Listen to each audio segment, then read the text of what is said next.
Friday Night Racing on Off the Ball. Brought to you by Horse Racing Ireland. Love every racing moment. Visit HRI.ie. And you're very welcome along to this week's episode of Friday Night Racing. It's Ger Johnny and Johnny Ward with you every Friday afternoon at 3 o'clock. We broadcast live across all of our social channels on OTB Sports and on the OTB Sports app. You can get us on Facebook and Periscope or YouTube if that's how you prefer to consume your media these days. We're also then live every Friday evening from 8 o'clock on Off the Ball on News Talk. Friday Night Racing on Off the Ball, brought to you by Horse Racing Ireland. Love every racing moment. Visit HRI.ie and check out the Twitter account at HRI Racing. Johnny, good afternoon to you. How are you? Oh, you're on mute there, Johnny, I think. Or we're just not hearing you anyway. Can you hear us now? Can you hear me now? No, you're gone. We're not hearing you at the moment. We might. What's going on? Ah, there you go. There you go. Loud and clear. You know? We can. Perfect. To answer your question, I'm not too bad. How are you? I'm good. I'm good. It was a big week and a difficult week for racing. So we should get straight to the start of the story. Viking Horde, as we know now, was laid heavily in Tramore in late 2018 and was later found to have a sedative in his system. And the IHRB published their findings this week and have banned the trainer, Charles Burns, for 6 months as a result of this case. They haven't... Yeah. Go on.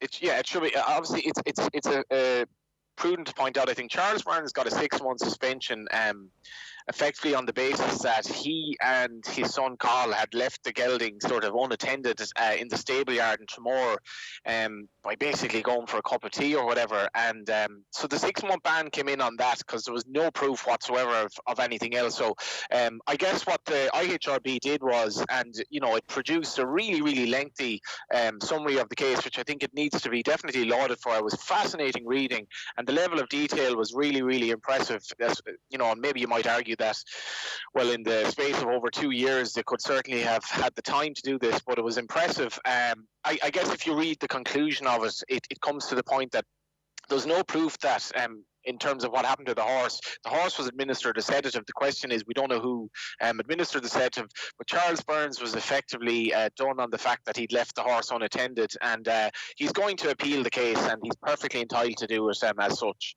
Yeah, and so look, we're not going to get into the ins and outs of that part of it, because beyond who actually ends up being found, if anybody ever is found to have administered the sedative, one line sticks out from the findings. Significant actual damage flowed from the neglect of the trainer. The damage was financial in the case of affected punters and reputational in the case of the racing industry. Well, let's take those two parts separately. The affected punters, anybody who had a bet in that race, in particular on Viking Horde, the horse was nobbled, and so therefore you did not get fair run for your money. I don't know what price Burnley were, to beat Liverpool last night. It was probably a pretty big price, but you had that bet on in good faith, and you were confident that if Liverpool had an off night, maybe Burnley could somehow win, which they did. Now, Viking Horde that morning in the betting was something like 2-1, and then he opened up at 4-1 on track, and he was sent off 8-1. But more importantly, I think he was sent off 16.5-1 or thereabouts on Betfair. So the 2-1 would imply that he had a 33% chance of winning, roughly. 4-1 would imply that he had a 20% chance of winning. 8-1 would imply that he had an 11% chance of winning. And the price he went off would imply that he had roughly a 6% chance of winning, when in fact he had less than 0% chance of winning because the horse could barely jump a hurdle and he was that sedated. His levels of sedative were totally off the charts. And whoever administered this to the animal basically did an awful, awful thing to that animal and endangered the life of the animal and the jockey on the animal, and also anyone basically around the animal who somehow, in his own bravery and being subservient to the masters that we are, the human masters, he basically tried to do his best he could despite the fact that he was dosed with sedative. And the less relevant point of all this, as you referenced there, is the fact that if you backed this horse, you had absolutely no chance, whether you had €5, €10 or €1,000, or if you backed it to place even. And if you backed it to place, you might have thought you had a chance. You had absolutely no chance, and this all came out in the case. Yeah, and so that's the bit that it leads to the second part, which is the reputational, the damages, the reputational, in this case, to the racing industry. Reputation is such a difficult thing to define because it is so delicate. Anything can have an impact on it, and anything can linger with people. And sports in particular, the whole issue of doping or match fixing or any of those things that we kind of tend to all put under the same umbrella, you've got to be very careful. Very difficult to win something back, very easy to lose it. Yeah, and quite reasonably, some punters, might look at this case and say, I'm not going to bet on horses again, because how can I have faith? Now, I would argue against that, in the sense that this is a case that's very much an outlier. This does not go on. Sedatives are not given to horses to stop them performing. This was like, we may have a lot of chat about performance enhancing drugs given to horses, which again is it's debatable how prevalent that is, but this is completely different. This is like comparing two different, I don't know. It's completely different. And what this was basically somebody stopped this horse, presumably for financial gain.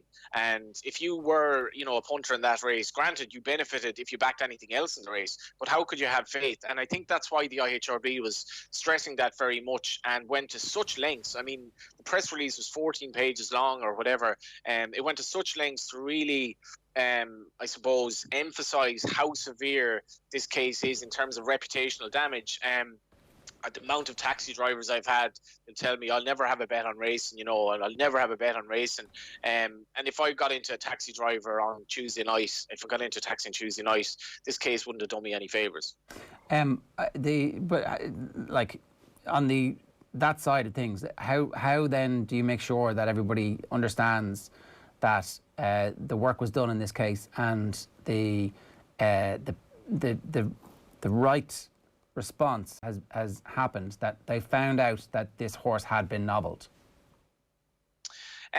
Well, like there was in the press release, there was mention of match fixing in the press release in relation to an account, a far-flung account, and that's worth reading as well. And just to bring that up, that I've had bets in football games where the games were actually fixed. So racing is not like, it's not alone in the sense that scurrilous things can go on, and it is difficult. It's difficult to police every horse that goes into a race to make sure that horse comes there in peak condition. And I think what comes out of this is maybe the use of CCTV. There wasn't CCTV on the day in Tramore, and as much as nothing really goes on in the stable yards, but in this instance, that horse was left unattended for 20-25 minutes. So it was possible for somebody, and I've no idea who it was, but it was possible for somebody, because it was agreed by basically all parties that the sedative was administered at the track at Tramore. So it was possible for someone to do that. So I guess racing needs to go to more lengths to ensure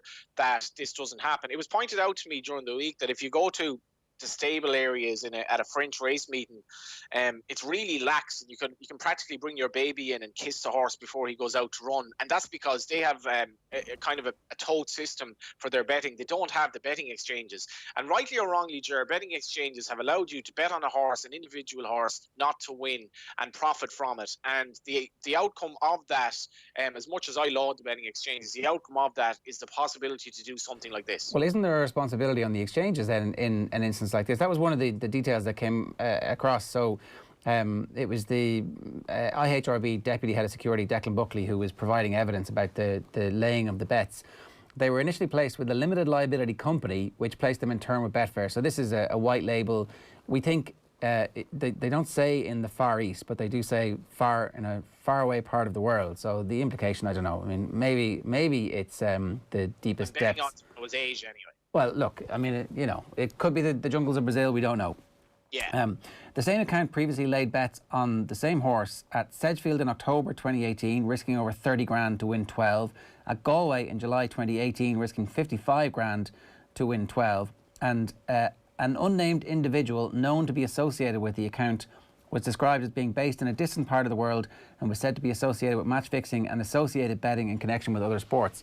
Now, I can see how the IHRB take their investigation to the point where they're like, okay, well, we've found something pretty hot here, and what happens next? Like, it's actually a gig for Interpol, but it's also a gig for the exchange to say, okay, well, we need to find out what's going on here, because this is having an impact on the sporting integrity of races in Tramore and in Sedgefield and in Galway.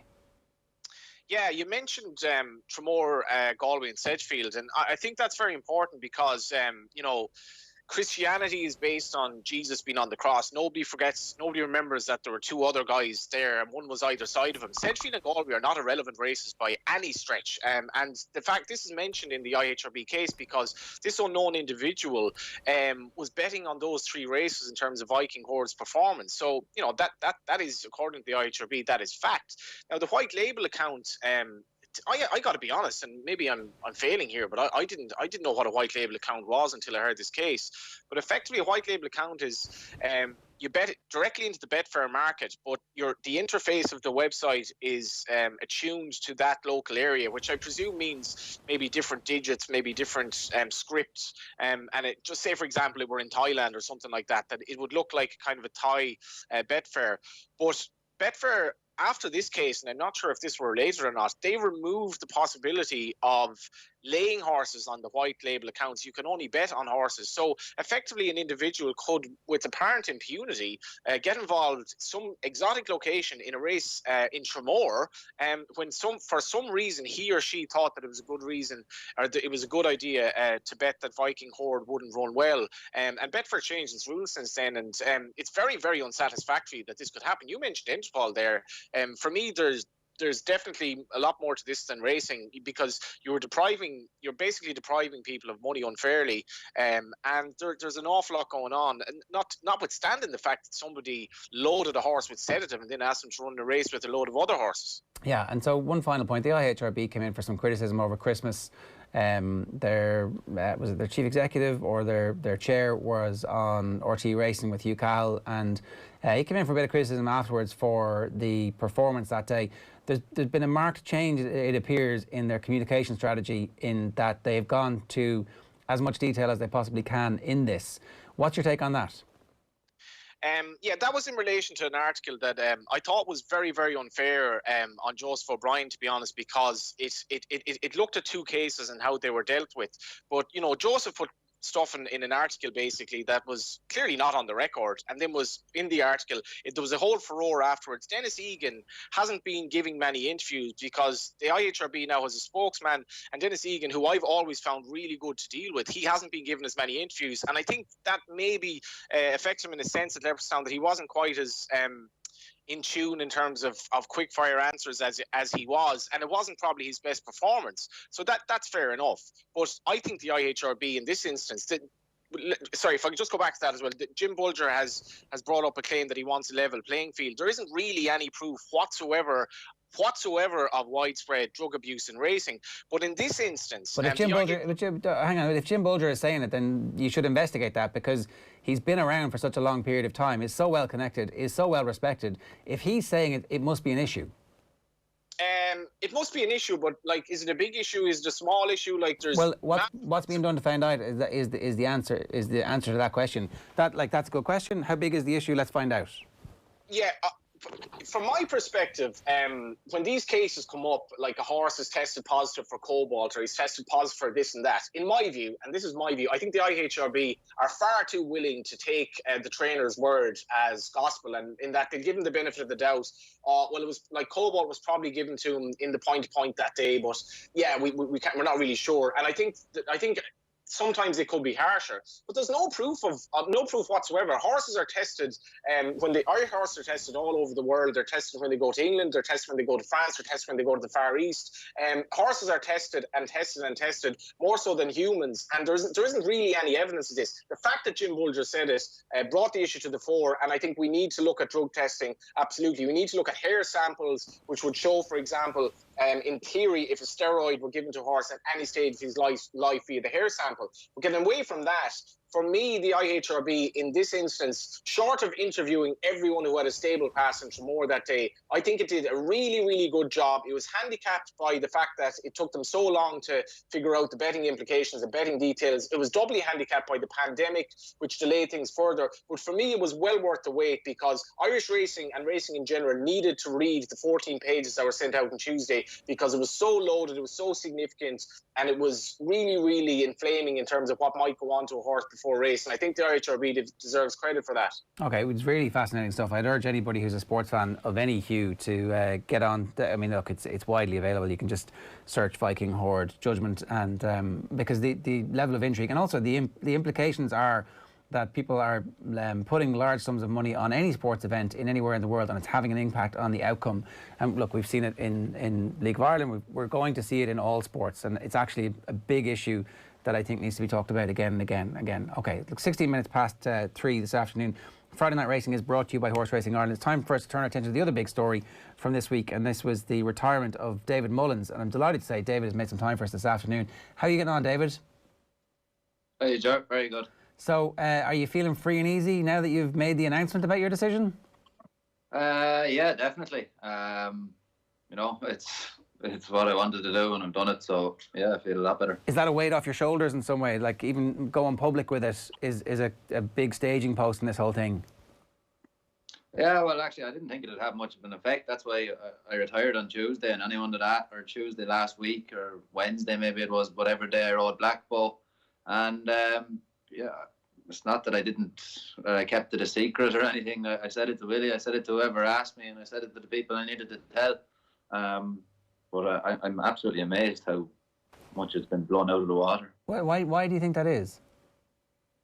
Because I thought anyone that kind of ever knew me should have expected it. Or anyone I've been in contact with or talked about in racing, in work, in the weigh room, and certain trainers that I've maybe rode for a bit recently. I thought I gave off the vibes that it wasn't really for me. Right, and yet at the same time you were still having winners and still riding really well. Yeah, I was still having a few winners. You know, COVID obviously, and the injury last year. I only had 11 winners, and I don't think I have much more this season. It's grand, but it's not great. Okay, was that one of the main reasons that this has been coming in your head for a while? Because just reading about it, it felt like it was in your head for a good year and a half at this stage. Is that right? Yeah, it's a tough game to get out of. Being a jockey, it's kind of you have a fear first of all of what you're going to do when you do retire, and then you know you have a fear of, Jesus, was I not trying hard enough? Was I being lazy, not wanting to go racing or not wanting to do stuff like that? But just the short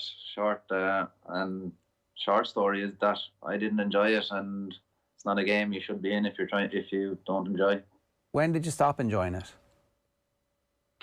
I couldn't put a date on it. It's obviously, you know, a lot of people are saying the injury and stuff, that never really had much of an effect on it. I could have looked at it as an excuse to get out, and I did, and I thought that wasn't really the way I wanted to go out, because it was just an excuse. I wasn't fully sure I wanted to retire then, so I came back, rode for a bit, and yeah, I'm done now. You knew that in your head at that stage it was the right call when you did come back. Just a lot of people might not be familiar with the severity of the injury, but it was pretty bad. You ended up getting airlifted from the track. Yeah, but airlifted, that's another thing that's blown up as well. Just because you get airlifted, you know, I broke my back like plenty of other jockeys have. I'm not the first. I won't be the last. And it just happened that a helicopter came and not an ambulance. So that's another story for you. That's very matter of fact. I know many jockeys it has happened to. I guess the rest of the world are like, wow, you know, that's pretty hardcore. And sorry, before that, you'd obviously had it in your head though at some point. So it kind of predates even that, really, does it? Yeah, definitely. You know, the summer was always a lean time for me. And then always around the Stole and Galway, they're long treks in the car, and you might be only going for 1 or 2 rides. And I got down to the Stole, I'd say twice in the last 4 years, where I only had 1 ride, and when I got there, I was a non-runner. So you know, things like that. I struggle to see the pluses or the benefits or the gains from it for a while. And if you're a jockey, you should be looking to do that anyway. I just didn't. I don't know. So, David, like a jockey at 24, you know, just kind of retiring is noteworthy. Like a jockey, maybe with the Mullins name, you know, at 24 retiring is kind of like somebody leaving the Amish community. It just doesn't happen. So you were steeped in racing from your grandfather, your grandmother, your father, and basically the entire family, bar George, who's involved in the industry, all involved in racing. it was basically laid out for you that you were going to be a jockey. You win the Grand National, you win an unbelievable renewal of the Savills Chase, and you're universally accepted as being very, very talented. In fact, you were probably lauded as the next big thing at one stage. How did it come to this? And is it the fact that in racing you're stymied in terms of what you can do otherwise in life, and maybe that there is a lot more going on, or was your heart just not fully in it? Well, my heart obviously wasn't fully in it, but that's like only it's been blown up so much and everyone started talking about it and asking me and whatever. I wouldn't have ever said any of that. Like Emmett Mullins retired and went training, and there was never much about Emmett retiring from riding or anything like that, and he would have been much in a similar position as me, so I can't really put my finger on it. I just don't want to be a jockey at the minute, and that's that. That's fair enough. It's an unbelievably hard life. That's the other side of it, isn't it? It's a tough life, yeah. There's no doubt about it, and you wouldn't do it if you didn't love it. And you hear AP McKay was talking about before he retired, when he had announced it, that he'd have done it for free for years and all that. As much as I don't think that's true, but I couldn't understand how AP was able to announce his retirement and then stay riding for another 3 or 4 months, I think, after it. That must be tough, to know that you're finished. Why not get out? Yeah. What are you waiting for? If you could tap yourself on the shoulder as a 16-year-old now, would you say, don't do it? No, definitely not. No regrets. Jeez, I loved being a jockey. I loved every bit of it, really. It's a great experience, but it's just the bad times probably outweighed the good times in the end. And when you're not enjoying the simple things like going racing with a chance, I used to love doing all that. But now I kind of didn't see it anymore, so it wasn't really for me. And at the bad time, go on. Sorry, Johnny. Sorry, Ger. Was that a hard thing to deal with? Because like if you go on and if you're one of the very privileged to win a Grand National, and was it a difficult thing to reconcile with yourself that you're going racing and even despite your tender years, the love is just not there, and you've no real, I guess you've no answer for that. Yeah, I don't really have an answer for it, yeah. And like, I know what's interesting to me is that you're friendly with Brian Cooper and Mikey Fogarty. Mikey Fogarty retired before, and Brian wouldn't have maybe as many rides as like he could have, and he'd take a more selective approach to the mounts he have. Is there something significant that the three of you are very close friends, and that maybe you just see like there is more to life than racing as well? No, I wouldn't say that. I'm as good of friends with Paul Townend and Robbie Power and Danny Mullins, who are as hungry a jockey in the wear room, as I am with Brian Cooper and Mikey Fogarty. So no, that has no difference or no meaning to me. So it's an individual thing. 110%, yes. What does your dad make of it?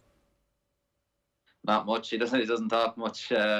He wouldn't be one for discussing things with. But as I said, that's not a conversation I wanted to have really with anyone about it. I was making my own mind up, and that was me.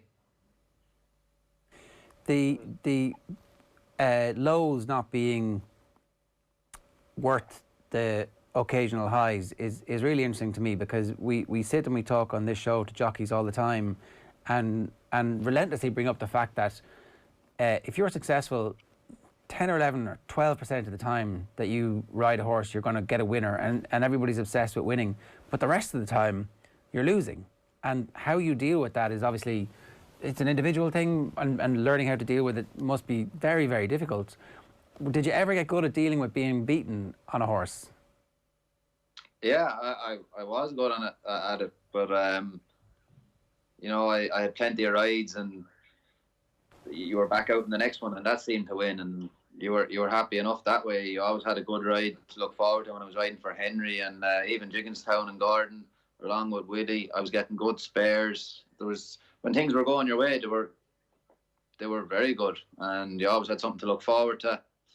At the minute, I was riding in Willie's there. I was kind of second, third jockey, and you just don't know what's going to come next. You could be schooling a horse. You don't know who's going to ride it. You don't know what's going to happen. You might have no ride. You could. I turned down a ride Stevens' day in Leopardstown because Paul and Danny were in Leopardstown, or were in Limerick. I was in Leopardstown, and I presumed that I'd be riding one of Willie's, and I ended up turning down another ride because of it. But at 5 to 12, I wasn't down on Willie's horse, and I wasn't down on the horse I turned down either. So, it's a funny game. You don't really have much decisions. You're kind of told what to ride, and if you don't, you're a bit useless. I can see how that would be very frustrating over a period of time, particularly as you feel like your talent and hard work probably would have reached a point at this stage in your career where you had a bit more agency. A bit more, sorry, what? A bit more agency, a bit more, you would be in charge a bit more of your own destiny. Yeah, I wasn't. I'd just like to counter that though, David. Like, you're talented enough without a shadow of a doubt to be a stable jockey somewhere. So could that have happened? No, obviously. Why did it not happen? A stable jockey, like I don't know. I had gigs with Henry de Bromhead there, and I rode a good bit for Jigginstown and stuff like that. I stood in for Brian Cooper for 2 or 3 years or whatever it was when he was out injured. I rode second strings behind him for Jigginstown, for Mouse Morris, Henry de Bromhead. When Andrew Lynch was out, I got in there for a while. There was plenty of jobs I got in, but they never really stuck. And I ended up reverting back to William Mullins, who was always loyal to me, and an absolute pleasure to ride for. Do you have a plan for what comes next? Not really. No. As I said, in racing, it's hard to get out of, so you're 100% dedicated to it. You're riding out every morning before you go racing. Even then in the summer, you think times are a bit quieter. You still can't plan anything, because if a ride does pop up or if someone does get hurt, you have to be there on call. So you can't really look into seeing if I like a different trade, or seeing if even a different country or a different job might suit. So now you're going to... So Ger, if you, like, this is obviously a stupid question at the moment, but if you travelled for 3 months or 6 months and you went around the world, what odds do you want to go back to be a jockey after it? I'll give you 150 to 1, Johnny, if you want. I'll have a tenner on that. At least you get a better run for money than Viking Horde as well. It's that unlikely, yeah? Yeah, I've made my decision. I would be fairly stubborn. But you don't want to shut doors either. But it's not for me at the minute. I could not see myself coming back, no. Well, say if you did your bit of travelling, do you think, I don't know if you travel much, like, would you think you'd come back with an attitude that you maybe decided there's actually something I do want to do here and it's nothing to do with racing? No. If I went and travelled and whatever, I don't want to leave racing. I love racing. I love everything about it. I love people's opinions on horses and stuff like that. And I love the great stories that come out of it. Racing's a very good community. You see when things go wrong for some people, how everyone comes together and tries to pull stuff out of it. My first taste of that was probably with Robbie Mack. Seeing what everyone done for him was unbelievable. And with JT McNamara, I love racing, but it's just I don't want to be a jockey anymore. Yeah, well, look, I can totally understand. People not get that in their heads. Yeah, that's not. But I'll tell you what it is. It's that you have had such high levels of success, and you're so young. And so the other thing that's happened over the last couple of years is that great all-time class of jockey in National Hunt in Ireland has retired. And Barry Garrity, and at the moment we're obviously. There's injury preventing the last of that great group from saddling up at the moment. But I think that a lot of people probably expected your generation to fill that gap and you to be in the vanguard of that. So people are wondering, Jesus, big opportunity there. That's probably why it's most surprising. At the same time, we talk to the jockeys all the time about making weight, about sandwiches in dodgy petrol stations on the road, about the early mornings and the late nights and the travel and the mental fragility that comes with being beaten, and also just the weight struggle. So I can totally see why you might look for something else. I'd have loved if I had a weight problem. I don't. I can't put on weight is my problem. I done 9-8 in the summer, I think, in Sligo. If I had a weight problem, it'd be another excuse and another reason to get out. That's the way I was looking at it. But no, you're saying there about all the, the Paul Carberrys, Ruby Walsh, Barry Garrity, all leaving the sport or not riding anymore, retired, and Davy Russell out on the sidelines. And listen, his best years are definitely behind him. But I'm listening to Davy Russell telling me he was only collecting the last few quid and he's leaving. And I'm listening to that for 7 years. Yeah. You didn't kind of, that opportunity of them all moving off, that didn't kind of strike you as something that you really wanted to go for? Like that's the kind of crux of this whole thing, I suppose, is that fire's not in your belly at the moment. No, well, I never really doubted myself against any of them. I know opportunity will come more as they leave, but I never doubted myself against them. I always thought I was well capable of riding against them. I've seen jockeys getting psyched out and beaten before race, even before they leave the wear room. Ruby Walsh was brilliant at it. But that never fazed me or anything like that. And to be jealous of those top class riders that did leave the sport, to be jealous of how they rode, I was never really jealous of it. The only thing I was jealous of was how they were retired with great CVs, and I was still sitting in the wear room. We're still going racing. That's really interesting. I think that's why probably it has resonated with so many people. Your little brother's just, I think, taken out his licence this year. Is that right? Yeah, Charlie's taken out his licence. He's riding in a few bumpers. And is he looking at you going, why am I doing this? Or did you have a conversation with him? How did that go? I know Charlie would be a lot different for me. Charlie's about 6'2" or that. He's tall. He's going to be very heavy as well, I'd say. I think an amateur will suit him fine. So that makes a lot of sense for him. I think so. I think he'll be very good at it as well. He was always a good athlete in hurling, soccer, rugby, athletics, whatever he turned his hand to, he was always good at it. So I presume mullicking around the pine field now will suit him well as well. Well, I think people will be familiar with him in the amazing photograph we have on the day that you did win the Grand National. You're 19 when you win the Grand National. What's your recollection? Do you remember any of the actual bits and pieces of it, or is it all a blur at this stage? I don't really. Yeah, it was a great day. It was brilliant to win it. The excitement was unbelievable. The joy was unbelievable. But that's all in the past. I never wanted to look back at it because I said I didn't want to be the jockey. Like there was plenty of them before who had won a national and retired in the next few years. So that's why I never really dwelt on it too much. Now that you're retired, though, officially, you're allowed to go, yeah, well, I won a Grand National 19, everybody. Just don't forget. That's a totally legitimate thing to do now that you're officially retired. And most other people would probably say, you probably should have won another one. Tiger Roll's an all-time great horse, though. You'd say, yeah. I think you should be lauded though as well, because I thought it was lovely to hear what Willie said about you, and the fact that the ride on Kenboy in particular, I think he used the word that you were a free spirit, in that when Kenboy was basically kind of doing a bit too much, you ignored instructions and went with your feel in the race and got the horse jumping and sort of took up the running miles out instead of when you were. And did you feel like, what was it like? What was that day like? How did that compare to the Grand National? Because personally, in terms of the strategy you employed, it obviously just worked out.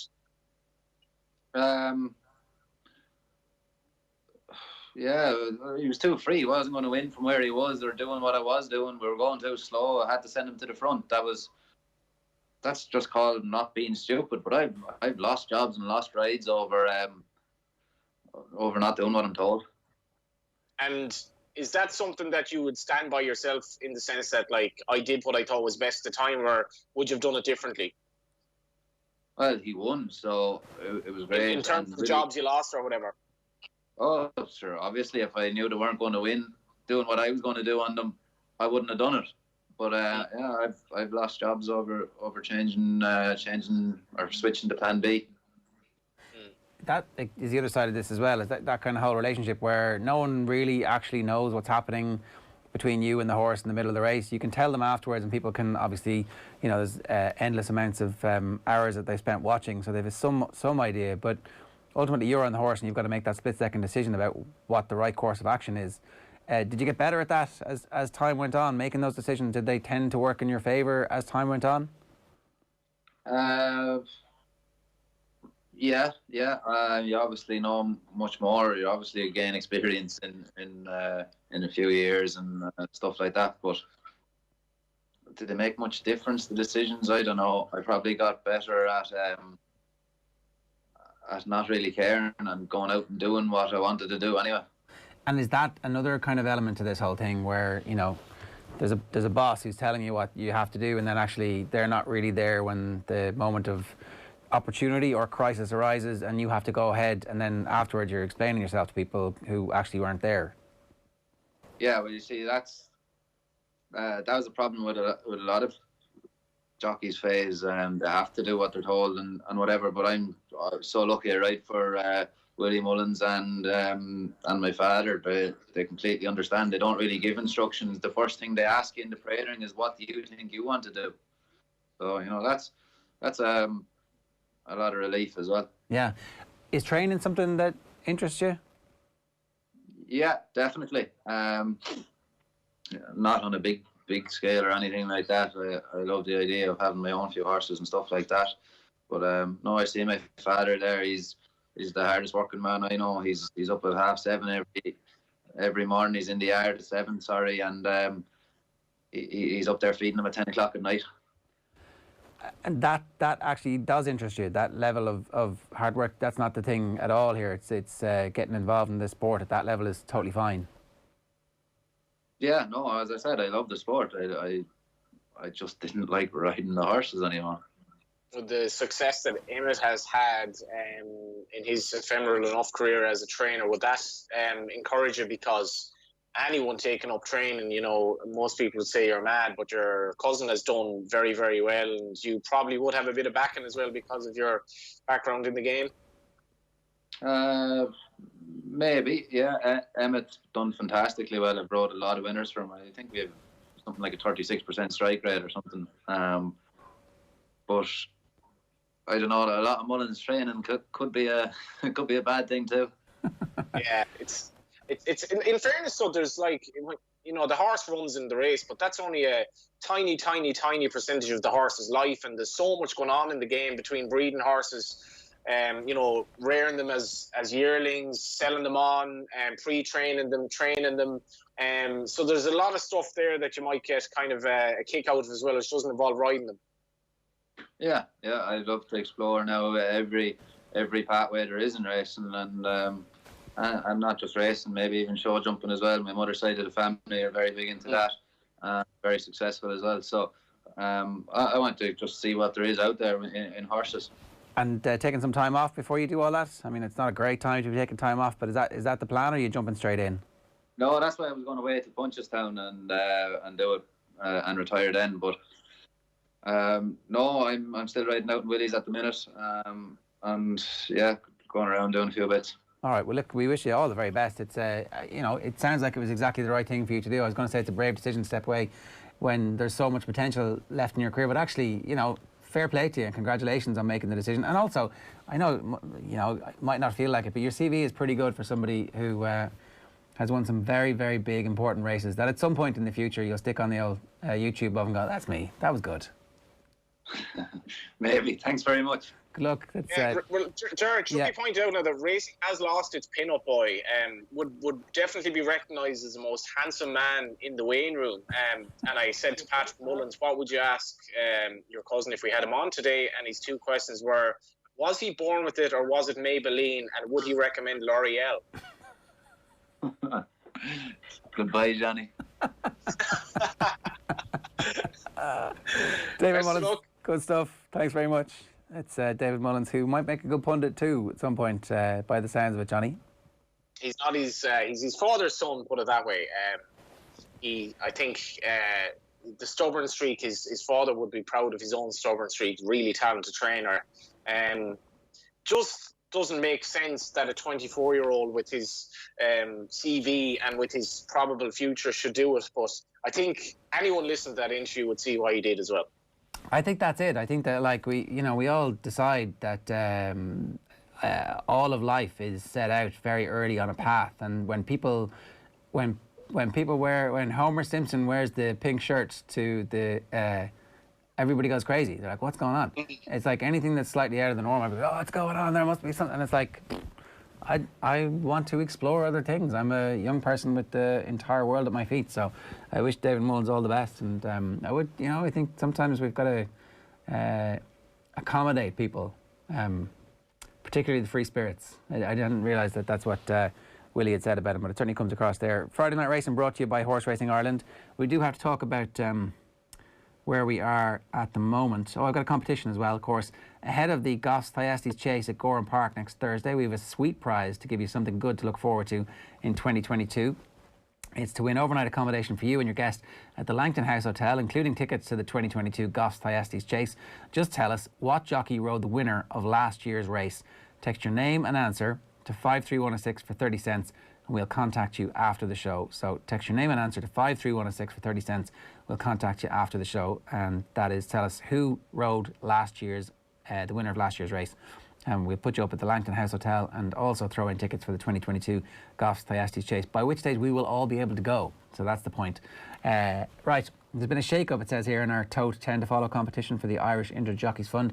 I can't believe I'm not on MYLN's side. I can't believe it. That was a boo-boo on my part, but you did pick MYLN, and so obviously that was a victory for you. That win at Punchestown has you back on top. You've opened up a 16-point lead over me, so I think the Dublin Racing Festival is going to reverse that order. For all the very latest on the Tote 10 to follow and Tote betting, see tote.ie. What's racing like this weekend, Johnny? Racing is very good.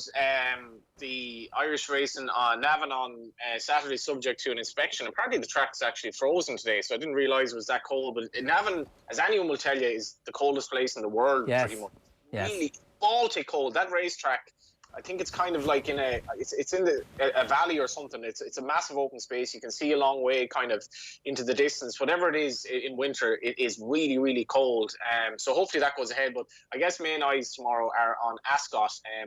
Politolog taking on the returning Defi Desoy in a fascinating renewal of the Clarence House. Now, Defi Desoy is actually 20-1 to win the Queen Mother, which might be worth looking at. He was odds on in the race last year, as much as he disappointed, but I don't know if there's that much depth to the race. But just, you mentioned Goran as well, Ger. I should mention, I was talking to Eddie Scally, the racecourse manager. He's one of the most proactive racecourse managers, and I know we live in really horrible times, but just this is kind of the cost of the difficulties on a sporting level, because he said to me, look at my director, he said, Tom Carroll, he hasn't missed a Thyestes day in over 50 years, and because of his age, he can't go to Thyestes on Thursday. And it's, as much as this is neither here nor there in terms of the horrific, the deaths and so forth, it's sad that that's where we're at, and that these elder statesmen, like the Thyestes is a fantastic day's race, and a real kind of midweek rural setting, community spirit to it. The race that stops a county, and for the likes of Tom Carroll, it's tough, and I hope that he can enjoy the racing from home. And as you say, hopefully maybe next year at least we'll be able to go to it, because it's just not the same without people there, and Goran certainly won't be on Thursday. No, I kind of hope that everybody's realising that, like, it's the people that make all these events, and that as we all get to go back to them, we're all going to be even more gagging to go, and so therefore, that there's a surge towards the old pursuits of actually going and communing with people and seeing them again, as opposed to resorting to Zoom calls, because it's not the same. Which is interesting, because everyone seems to want to work from home now, and I'm like, not at all. It's not the panacea. You'll eventually get really fed up with it, and you'll want to see your buds or even the boss you don't like in the office anymore. But in terms of racing and going to sporting events, as you say, the clamour to actually return to it, I think and even to go to a gig, if you deprive someone of something for that long, it's going to be tenfold as enjoyable when we do get back, and racing hopefully will benefit from that boon as well. All right, good stuff, Johnny. Thanks a million. Thanks, Ger. Friday Night Racing on Off the Ball is brought to you by Horse Racing Ireland. Love every racing moment. Visit HRI.ie. We'll see you next Friday at 3 o'clock on all Friday of our social Night channels. Racing on Off the Ball. Brought to you by Horse Racing Ireland. Love every racing moment. Visit HRI.ie.